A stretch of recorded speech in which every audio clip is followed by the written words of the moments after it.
Vintage Cars SA, also affectionately known as Waat Swaai Jy, boasts a curated collection of classic vehicles, providing a glimpse into South Africa's very rich automotive heritage. I'm meeting up with Nadia, Financial and Marketing Manager of Waat Swaai Jy, and also known as the Classic Car Girl South Africa.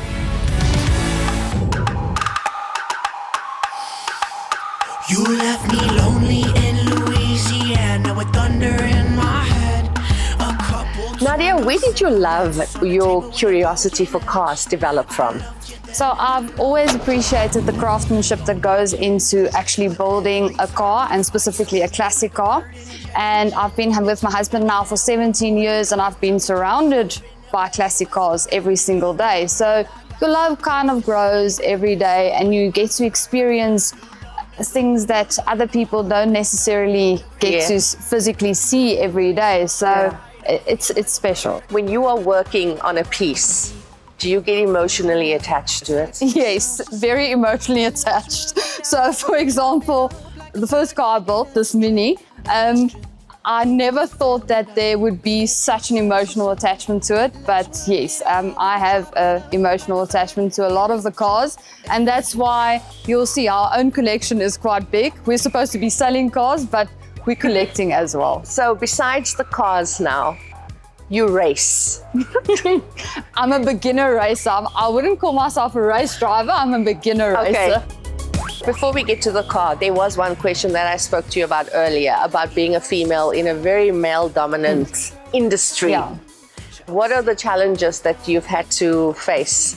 It's difficult when someone walks into your shop and perceives you as someone that knows nothing about cars, and that was one of the main reasons for building my own car as well, to actually educate myself and to be I'm now able to answer the simple questions. Yes. Is it a brake issue? Is it a clutch issue? Is it a Water coolant issue? What is the actual issue? So you pick up on a few things and you start learning how the mechanics work of vehicles in general. Yes. And it was just a way to educate myself. Well done. Thank you.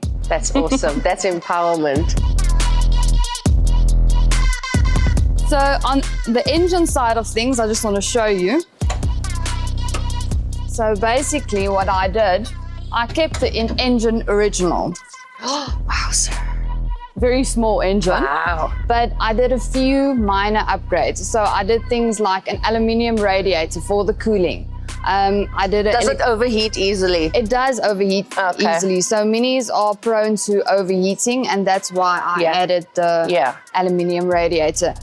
But I might just need a bit of an upgrade for the next Mola. Oh, is it? Yes. I'm sure. What are you doing next? What's your next project? Let me show you. Oh. Let's walk. Shall we call her Kim? We can. Thank you. Project Kim. This is my first baby. This is a 1981 Toyota Land Cruiser BJ41 diesel model. So I have a question. So the Mini was 1967, and so obviously those parts you said were far more difficult to source. Yes. This is an 81. So what is the difference? How did you source parts for this? So being an 81 model, it becomes easier to find parts, especially from our local suppliers like your Goldwagens and places like that. Then you can actually find and source local parts. Being a Toyota as well, parts are more readily available, and it becomes cheaper and easier to restore than the older vehicles. So I want to say, in aid of Women's Month, that I find you truly inspiring. Thank you. Especially for women wanting to enter into worlds or worlds that are not meant for women, and you are proving so many people wrong that actually it can be done.